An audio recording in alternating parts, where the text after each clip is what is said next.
Ez az esti Közelkép, a Debrecen Televízió közéleti műsora. Hétfőn a kiút lehet a gazdasági recesszióból a kis- és középvállalkozások számára a növekedési hitelprogram.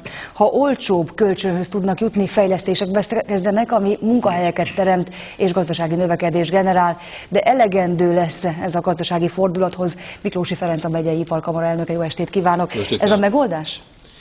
Hát ez egy szegmens a megoldásnak. Az a gazdasági élénkülés jön létre, az nyilván a piac, a keresletnek is növekedni kell. Ez első, vagy itthoni kereslet, vagy beruházás növekedés, vagy export.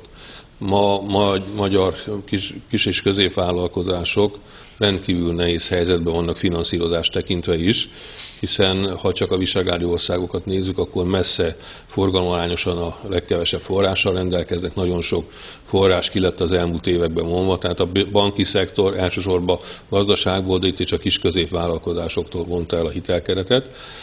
A másik az, hogy a kis középvállalatok technikai fejlettsége, termelékenysége, hatékonysága messze elmarad az EU átlagtól, amíg a multik, az egyharmad foglalkoztatásták, a multik ott vannak az első háromba, addig a kis középvállalatok az utolsó háromba.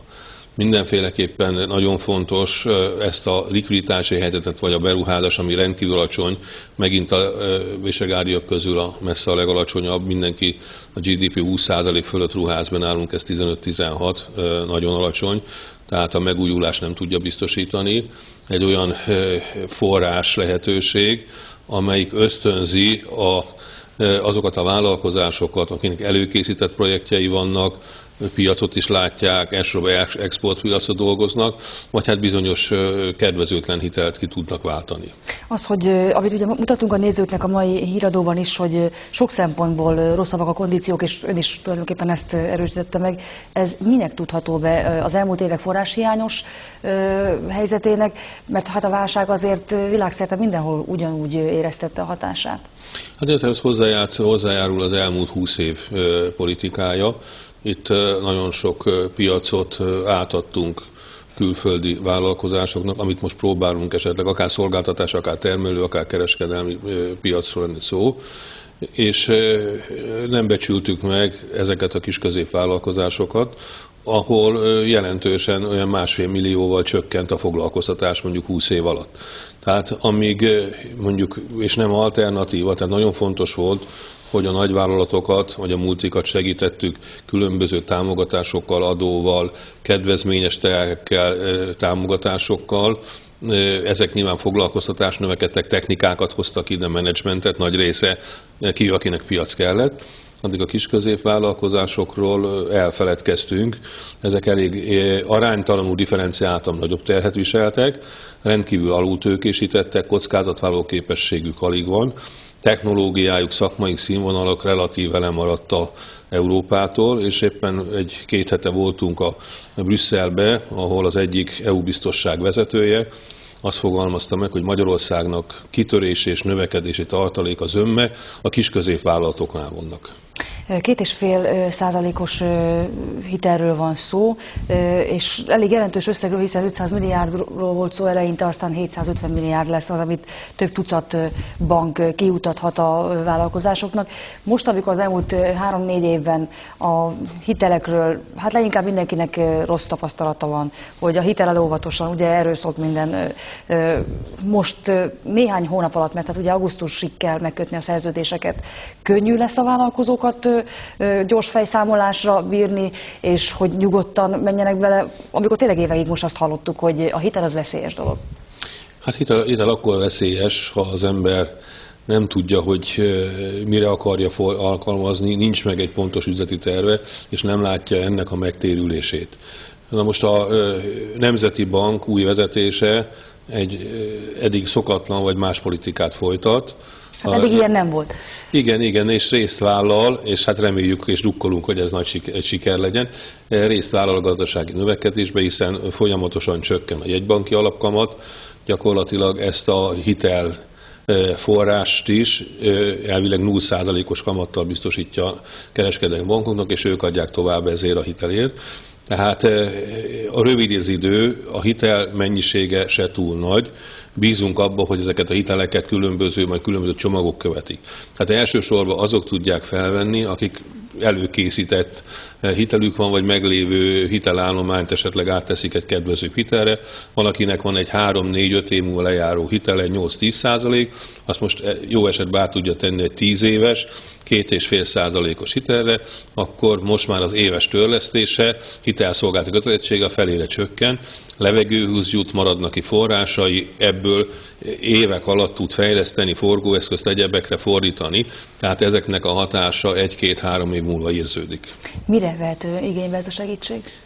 Hát az elsősorban 2 csomagra oszlik, 325 millió forint a devizahitelek kiváltására, bár az árfolyam függő ez, hiszen ezt a jelen árfolyamon konvergálják át forintra, de itt is 2,5%-os kamattal megy tovább, és mondjuk 10 évre, tehát végig kell számolni valakinek, hogy éri ez meg. A nagyobb csomag a 425 millió forint, ez meglévő forint hitelkiváltásra vagy beruházásokra, fejlesztésre. Az lenne a cél természetesen, hogy minél nagyobb része ennek új beruházásokra, forgóeszköze, új fejlesztésekre fordítódjon. Nagyon célszerű lenne, ha ezt EU-s támogatásokkal összekapcsolva a saját forrás biztosítanák. Ez fontos lenne az is, hogy gyors döntések szülessenek, hiszen nagyon sok pályázat bent van, húzódik hónapok óta, és ha a döntés mondjuk június végéig nem születik meg, akkor már nem tudja hitelt, vagy nehezen tudja igényelni. Tehát ha valaki kap 40-50%-os támogatást telephelyfejlesztéshez, eszközvásárláshoz, ez hozzá tud még tenni 30-40%-ot, nagyon kedvező feltételekkel, tehát úgy tud fejleszteni, hogy 40%-ot vissza nem térítendő, 40%-ot 10 éves 2,5%-kal, és 10-20%-os saját erő kell hozzá. Ez már igen kedvező. Tehát ha valakinek készcsomagja van, ilyen konstrukcióval eddigiekhez viszonyítva rendkívül kedvezően tudja biztosítani a fejlesztését, forrását. Aki arra kapta fel a fejét, hogy 2,5%, és hát egyébként a piacon hogyan lehet és milyen feltételekkel lehet hitelhez jutni, az már lekésette mindenről, hogy most találjon ki valami rettenetesen jót. Hát ez megvan a veszélye, hogy lekésett, hiszen a mi értesülésünk szerint elég nagy a pályázók száma, akik már egy hónapja elkezdtek, vagy meglévő hiteleik, vagy meglévő készfejlesztéseik voltak, csak a forrás nem állt össze, vagy nem volt kedvező forrás. Azt is hozzá kell tenni természetesen, hogy a kisközépvállalkozók kapják ezt a 2,5%-ot. Ez volt az a réteg, akinek sokkal kisebb a kockázatvállaló képessége. Ezeknek hiteleztek nehezen a bankok, és a 0,5%, 2% a kamat 0,5% biztosítás bizonyos kockázatot azért a hitelbiztosítás átvállal, természetesen nem teljes mértékben, és a bankoknak ezeknek megvan ugyanúgy a hitelbiztosítási követelményük, de mindenféleképpen akiknek ez már rendelkezésre áll, azok lépéselőnyben vannak. Aki most próbálja hitelt felvenni, és ki se találja, most próbálja kitalálni, hogy mire, aznak hát valószínű az tanácsolható, hogy inkább várjon a következő csomagrészt készítse elő. Mi a teendő? Csak a számlavezető bankban lehet ezt intézni, vagy ott érdemes, vagy meg lehet próbálkozni más helyeken is? Hát én természetesen minden banknál, hiszen 41 néhány bank vagy takarékszövetkezet kapott ebből a forrásból, de hát mondjuk egy számlavezető bank azért jól ismeri a partnerét. Nyilván könnyen tud tájékozódni, hogy mi történt eddig. Esetleg már bevizsgált hitelképességi mutatói is vannak, tehát így gyorsítva vagy egyszerűbben meg tudja kapni, amíg egy új banknál ez nyilván a banknak teljes egészében felelni kell a hitelért, tehát ugyanúgy vissza kell fizetni. A hitelvizsgálati feladatokat végre kell hajtani, és egy teljesen ismeretlen vállalkozás nehezebben tud boldogulni egy új banknál, mint ha meglévő bankja, ahol számlát vezet, évekre visszamenőleg ismerik a forgalmát, azt hiszem, hogy gyorsabban el tudja ezt a hitelt intézni. Fiatal vállalkozásoknak is van lehetőség. Mennyire látszik az, hogy eltűnőben vannak a fiatal vállalkozások éppen a tőkehiány miatt? Hát én azt hiszem, hogy ez nem annyira jellemző. Egy biztos, hogy Magyarországon mondjuk a jelenlegi vállalkozások 600-650 ezer vállalkozás az túl sok. Ausztriában mint egy 200-250 van. Mennyi lenne az ország nagyságrendjéhez igazítva reális? Hát most egy osztrák vagy egy belgát tudom mondani, körülbelül a harmada, aki tényleges vállalkozó, és versenyképesen a piacon tud maradni.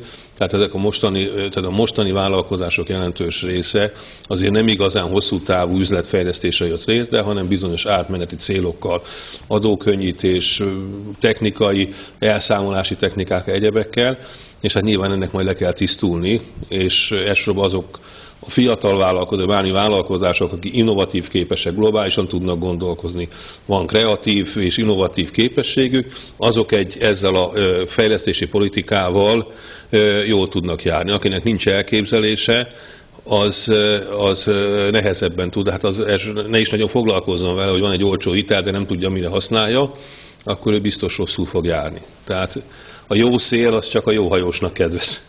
Az elmúlt hetekben azért voltak pozitív hírek, hogy az egyik volt ez a növekedési hitelprogram, a másik pedig a túlzott deficit eljárással kapcsolatos döntés, ami 8-9 év után végre talán, ha úgy döntenek a hónap második felében, akkor Magyarország kikerül ebből a kategóriából. Ennek ellenére most, hogy beült a stúdióba, akkor gyorsan megnéztem, hogy hol tart az euró árfolyam, és akkor 299, és akkor erre felsohajtottam, hogy hát akkor nem értem, hogyha itt azért vannak pozitív hírek.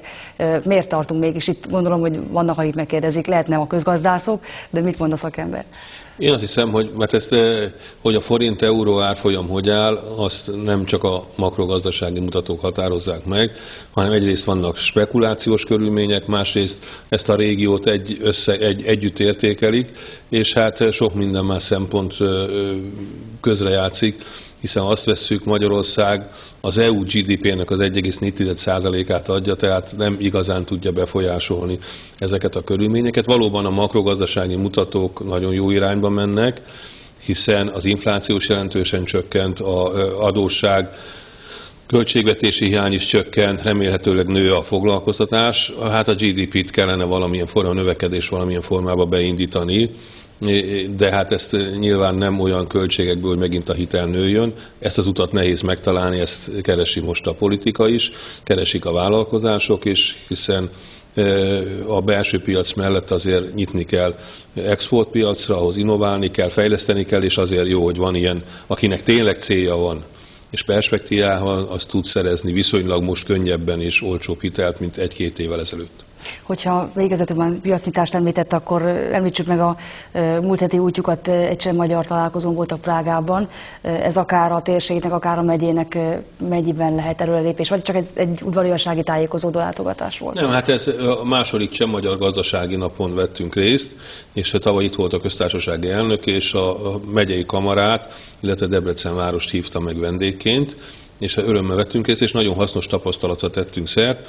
Azt a konklúziót vontuk le együtt, hiszen cseh partner elég erős csapattal vonult fel, vállalkozások, gazdasági kormányzat, hogy 90 után mindenki nyugat felé tekintett teljes egészében, hogy onnan jön a megváltás, és azért néhány év után rájöttünk arra, hogy a hagyományos több évszázada kialakult gazdasági kapcsolatok, szokásokra is kell építeni, és ezek megalapozott üzletet hozhatnak létre, és hát a csehek is, mi is egymás felé kívánunk, sőt a lengyelekkel is a jövőben nyitni, szélesíteni a piacokat, hiszen megbízhatóbb, esetleg hosszú távú piacot is lehet teremteni, akármilyen szövetségben voltunk, mindig jól kereskedtünk egymással, akkor ez most miért nem menne egy EU-n belül? Tehát őket már jól ismerjük. Igen. Köszönöm szépen, hogy eljött Köszönöm hozzánk. szépen én is.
Emberek, történetek. 5 éve a család értékére hívja fel a figyelmet a Mosolyvirág Nagycsaládosok Debreceni Egyesülete.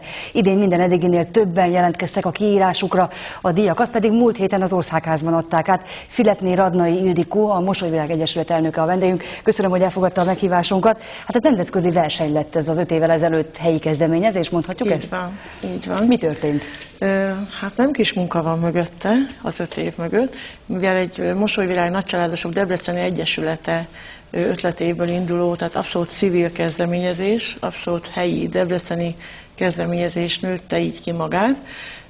Ehhez azért nagyon sok ember, nagyon sok munkája is kell, hogy hozzá tevődjön, hogy egy civil kezdeményezés eljusson olyan szintekre, ami most ugye azt eredményezte, hogy Kövér László, a Magyarországgyűlés elnöke vállalta a fővédnökséget. Miután ez 5 év alatt megtörtént, azt gondolom, hogy nagyon jó lehet az alapötlet. Én is úgy gondolom, hogy a cél, amiért ezt elindítottuk, ez nagyon sokakat megindított. Egyrészt azért, hogy írták a meséket, másrészt pedig úgy gondolták, hogy ez egy olyan érték, amihez érdemes csatlakozni és támogatni. Mert hogy akkor mondjuk el a televízió nézőknek, akik még ebben a világban nem ismerősek, hogy az a feladat, hogy a nagymamák, dédszülők, nagyszülők mondjanak családi történeteket, illetve írjanak, rögzítsenek le családi történeteket. Így van, ez volt az alapindítás, hogy szülők, dédszülők, nagyszülők élettörténeteit, igaz élettörténeteit, mert ugyan az a címe, hogy életmesék, de ezek a mesék, ezek igaz mesék. Tehát amik a generációkban, ugye a családban hagyományozódnak, szájról szájra terjednek, unokáknak átadva, a szülőknek átadva, ezek a történetek kerüljenek le rögzítésre.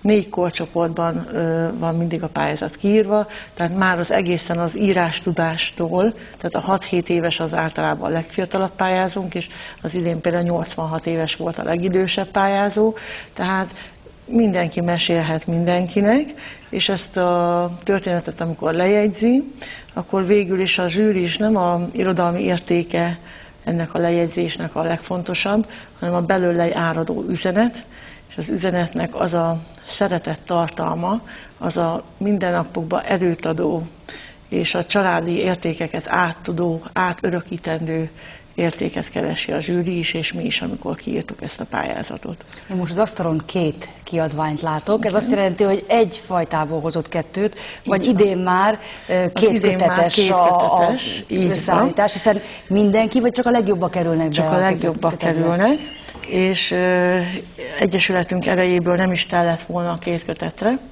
de szerencsére egyrészt házelnök úr támogatásával, másrészt a város támogatásával, plusz ugye az Egyesületünk 1%-os felajánlásának a támogatásával az idén először 2 kötetes, és a címe is egy picit bővült, mert az idén először toldottuk hozzá azt a nem kis címet, hogy a életmesék a Kárpát-medencében. Tehát akkor határon, így van, a határon túl élő magyarok jellemzően? Eddig is jöttek, de eddig nem igazán volt jellemző, hogy ennyire nagy nagyságrendben.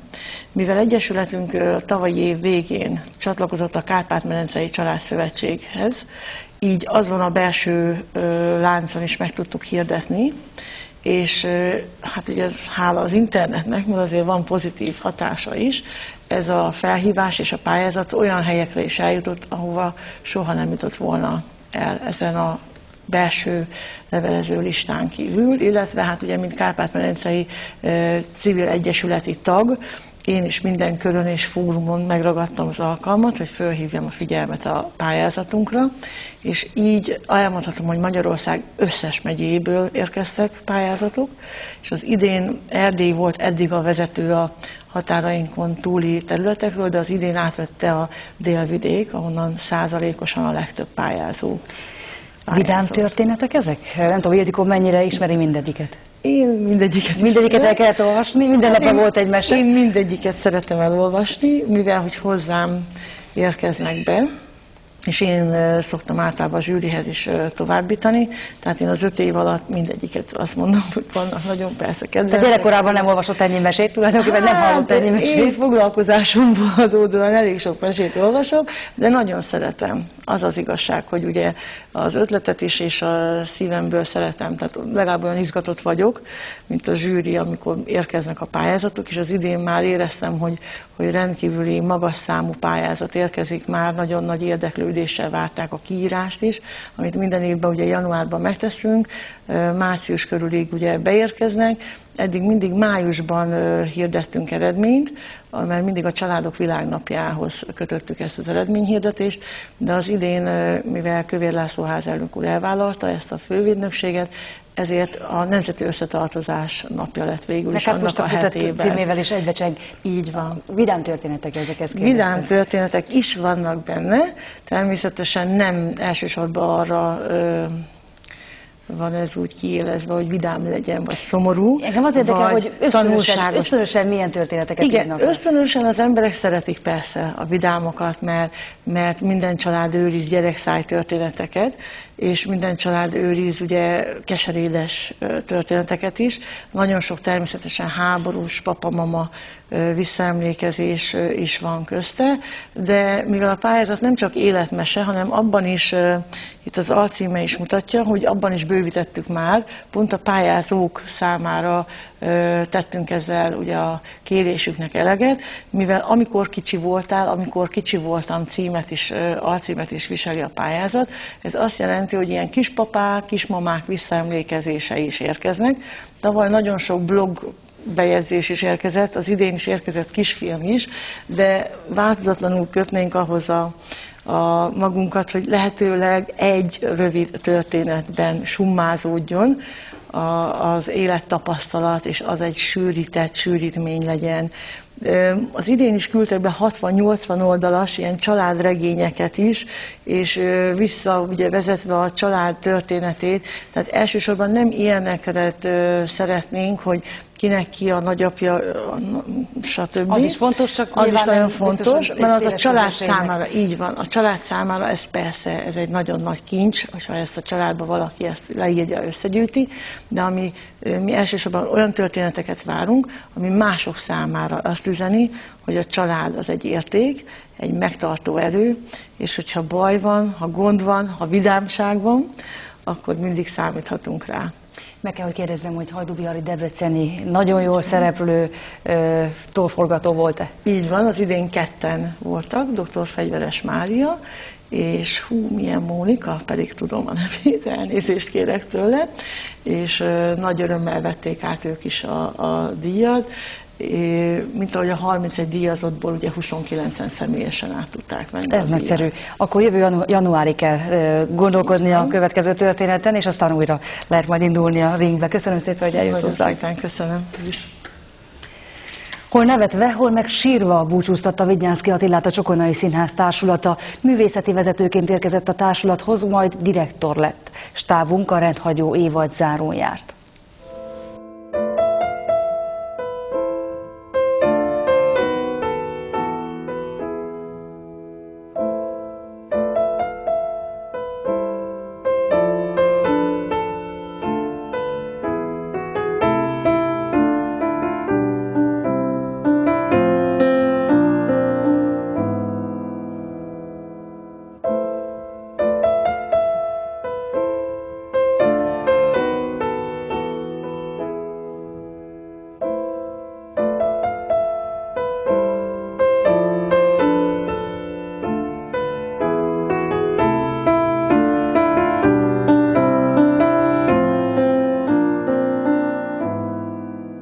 Zokogva nézte a rendezéseiről szóló összeállítást Vidnyánszky Attila. Értitek, hogy inkább érzitek, mert nem érzékelem, érted, nem jön be. A kollégák meglepetés előadással köszöntek el az igazgatótól a múlt héten.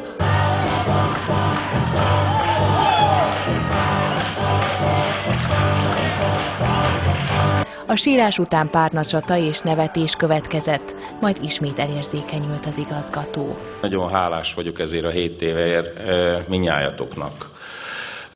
De ott kezdeném, hogy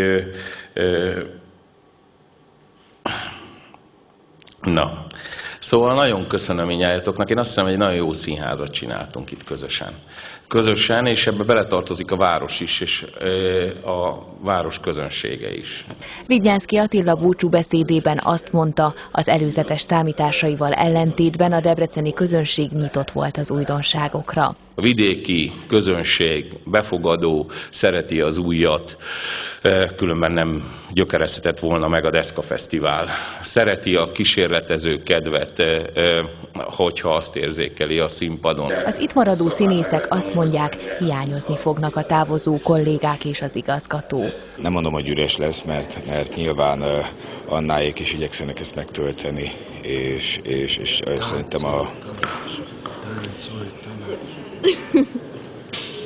hál' Istennek Bakos Kis Gábor elmegy innen, tehát hogy sokkal könnyebb lesz nélküle, amikor nem akadályoz meg így még. Nem, hát nagyon sajnálom, hogy elmegy Gábor, nagyon sajnálom, hogy elmegy Attila. Kósa Lajos polgármester videóüzenetben köszönt el az igazgatótól. Remélem nem szakad el Debrecentől, hallod Attila, nem szakad el Debrecentől. Szóval, hogy egy olyan 7 évet, amiben rengeteg siker, zajos, kevésbé zajos, nemzetközi, hazai, aminek a végén azt mondhatjuk, hogy a Csokonai Színház az ország egyik vezető színháza lett, és hát ezt szeretnénk megtartani, úgyhogy kedves Anna, fel van téve a léc jó magasra, nem olyan, mert simán át lehet ugrani. A 2-es villamos, ahogy mondják, ez az egyik legcsodálatosabb panorámájú budapesti villamos. Hoztam egy villamosbérletet, Vidnyánszky Attila nevére van kiállítva. A kulturális államtitkár a budapesti 2-es villamosbérletét ajándékozta az igazgatónak. Halász János szerint sokat változott a Csokonai Színház Vidnyánszky Attila vezetése alatt. A művészi profil volt az, amely nem kísérletezgetés volt, hanem egy világos út, de ezen nagyon sok útkeresés közben elért eredmény is kellett, hogy legyen, és átíródott szerintem a debreceni Csokonai Színház színházi nyelve a korábbi évekhez képest, a közönség összetétele, korosztálybeli összetétele, és a közönség kötődése is, mert a kötődések megmaradtak, új rajongások születtek. Azt gondoltam, hogy most én megyek el innen a városból, és magammal akartam vinni a szívemben is, meg egyébként úgy is, hogy a falomra kitehessem a debreceni Csokonai Színházat, de ezt a képet neked adom. Vidd magaddal. Búcsú ajándékkal engedte útjára utódja, Ráckevei Anna is Vidnyánszky Attilát. Hát, sok minden számot. Köszönöm. A direktor könnyek között meghajlással köszönt el a debreceni Csokonai Színháztól.